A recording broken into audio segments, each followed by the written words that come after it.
In this video, I'm going to teach you how to connect Razer Blackshark V2 Pro to Xbox One. It's a very easy process, so make sure to follow along. In this video, I'm going to teach you how to properly set up and use your Razer Blackshark V2 Pro wirelessly on an Xbox One console. You will be able to connect and use it as long as you have the Blackshark V2 Pro model designed for Xbox consoles, so keep that in mind. There is a specific model of the Blackshark V2 Pro which is made for consoles such as Xbox and PlayStation. If you have the standard Blackshark V2 Pro, there is no guarantee that it is going to work. For this video, I'm going to be talking about the Xbox specific headset, so keep all of that in mind.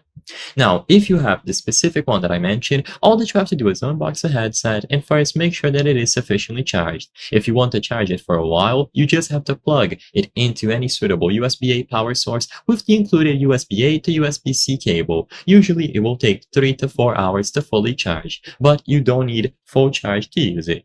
So once it is sufficiently charged, to connect your headset, first set the headset mode switch on the USB Type-C wireless dongle to Xbox. So when you look at the USB Type-C wireless dongle, there will be a toggle and you just have to make sure that you change it from USB to Xbox. With this done, you will be able to connect the wireless dongle into any of the available ports on your Xbox.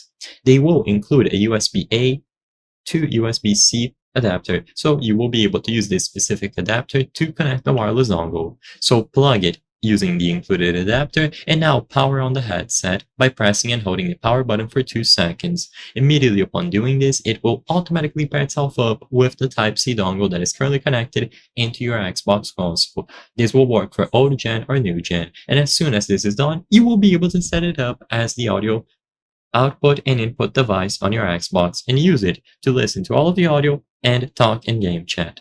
I hope I was able to help you on how to connect Razer Blackshark V2 Pro to Xbox One. If this video helped you, please be sure to leave a like and subscribe for more very easy tips. Thank you for watching.